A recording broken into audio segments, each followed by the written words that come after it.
Bonjour Brut, je me nomme Crépino Sow, ingénieur en cybersécurité et concepteur de drones.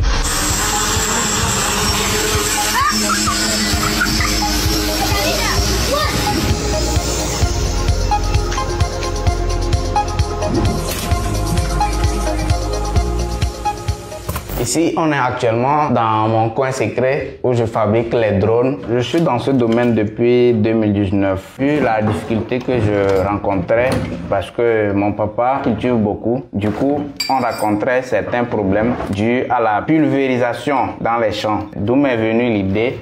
Et si je concevais un drone? Actuellement, je suis en train de concevoir un drone qui n'est pas encore fini. Il me manque quelques composants. Donc, je vais vous montrer là où je me procure ces composants.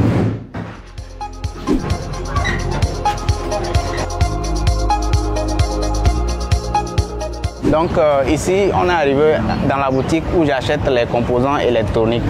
Je vais payer 3 potentiomètres de 50K et 2 plaquettes perforées, les grands. Ces pièces, c'est pour utiliser sur la télécommande. Donc, c'est ces potentiomètres que je vais utiliser pour ajuster la vitesse des moteurs et tout. J'ai besoin également des plaquettes perforées. C'est le support sur lequel on soude les différents composants. Donc, ça se monte comme ceci. Un composant comme ça coûte 500 francs. J'ai aussi payé des résistances chauffantes pour la soudure. Là, on retourne à la maison pour continuer avec la conception.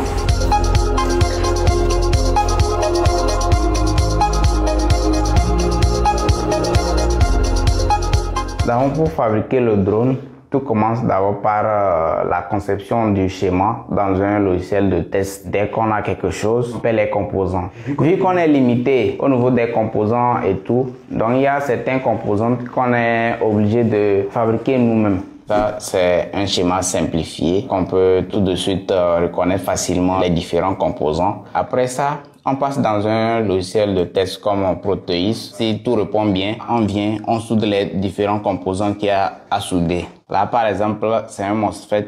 On va le souder pour commander la LED. Pour faire les signalisations du drone. S'il y a un problème, si tout est normal, donc on programme la LED. Donc, par exemple, là, je vais changer la manière de clignoter. À chaque fois qu'on regarde la manière de clignoter, on peut en même temps savoir ce qui se passe. Malgré les ressources limitées, j'arrive à innover en cherchant un peu partout, que ce soit dans les pièces de rechange, que ce soit sur Internet.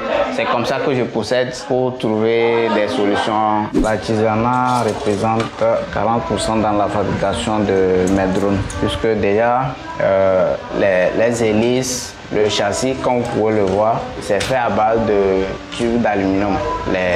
Les tubes d'aluminium qu'on utilise souvent pour faire les fenêtres. La plaquette aluminium au milieu, là, ça c'est une coque de téléphone. Pour plus de performance, il va falloir moderniser les drones, puisque le côté Artisanat, c'est vrai, ça fonctionne, mais il y a des manquements. Pour fabriquer un drone, ça prend combien de temps? Ça dépend. Avec les tests et tout, ça peut prendre plusieurs jours. Pour la création d'un drone comme celui-ci, il faut compter voilà, dans les 100 000. Actuellement, je n'arrive pas à vivre de ça. Ce qui me fait rentrer un peu des sous, c'est la réparation.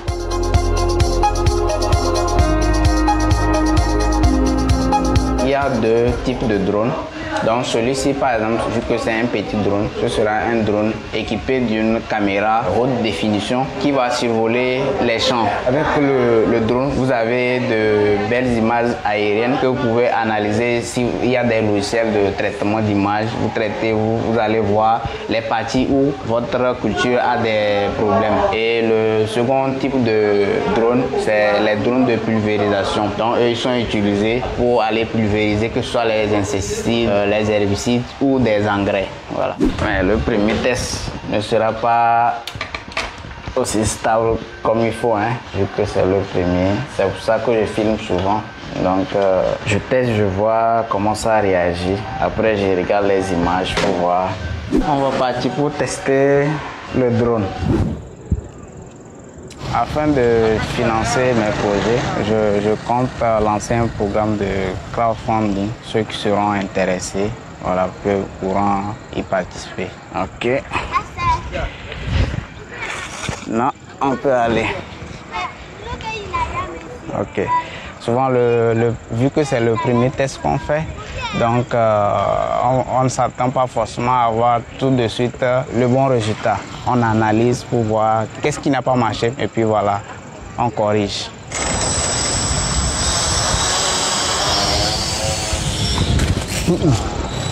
Crash.